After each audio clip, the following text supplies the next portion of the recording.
Bonjour à tous et bienvenue mes amis. Ne pensez pas, parce que c'est nouveau Emmanuel Macron le sujet, que je fais une fixation sur lui, mais c'est parce qu'il est de plus en plus présent dans les médias. Et quelque part, je vous l'avais dit au début de l'année, j'avais vraiment cette impression que cette année, comme c'est sa dernière, il n'a pas le choix, même si je ne sais pas s'il ne va pas faire tout pour rester en 2027, c'est sa dernière année, donc il doit se barrer. Pour lui et son ego, c'est quelque chose qui est totalement insupportable, ça tout le monde s'en rend bien compte. Et là, Emmanuel Macron a commencé, nous dit-on, à parler donc par rapport à 2027, ce départ, etc. Et que son principal objectif à l'heure actuelle serait donc de défendre son parcours, de défendre son travail quelque part, son bilan.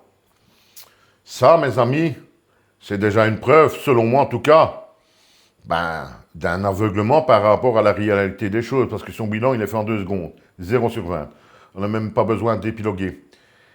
Mais il se jette même des fleurs, en disant donc dans cette interview, je vous mets le lien bien entendu en description de la vidéo, il se met donc en valeur en nous disant donc, en répondant plus précisément à tous ceux qui osent le critiquer quelque part, à tous ceux qui l'attaquent, qui disent qu'il a mal travaillé, tout ça, il ose quand même me dire, ah, je suis le seul à avoir battu 2 fois le Rassemblement National, je suis le seul, alors que tout le monde se taise, quoi.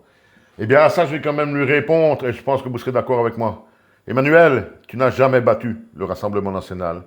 Aussi bien en 2017 et en 2022, la seule chose qui t'a permis d'arriver à la présidence de la France, c'est la propagande anti-Rassemblement National.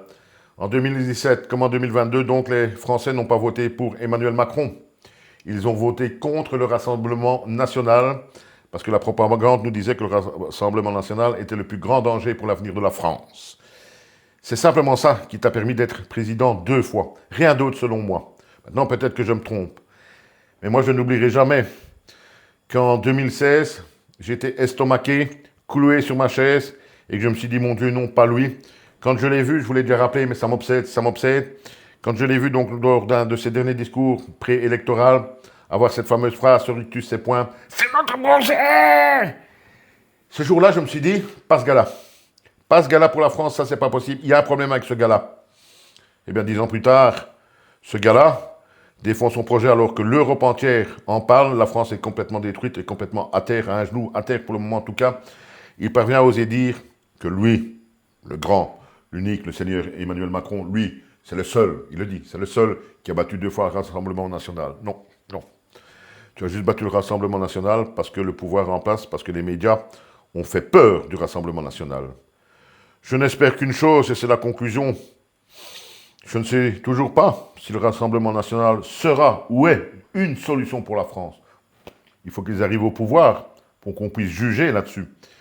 Et c'est la seule chose que j'espère, c'est qu'au moins une fois, les Français, je ne dis pas tout le monde, ceux qui ont voté contre le Rassemblement National parce qu'ils en avaient peur, réfléchissent quand même convenablement à 2027 cette fois-ci.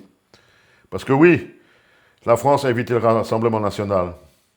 Mais est-ce que la France y a gagné quelque chose, mes amis?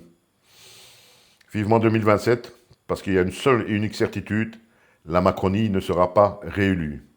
Ne venez pas me dire que ça va à nouveau fonctionner et qu'on va se retrouver soit avec un gars comme Édouard Philippe, ou encore pire, selon moi, François Hollande, président, mes amis. Merci d'avoir regardé la vidéo. N'hésitez pas à la partager, la liker. Merci surtout de me regarder. Et à très bientôt, mes amis.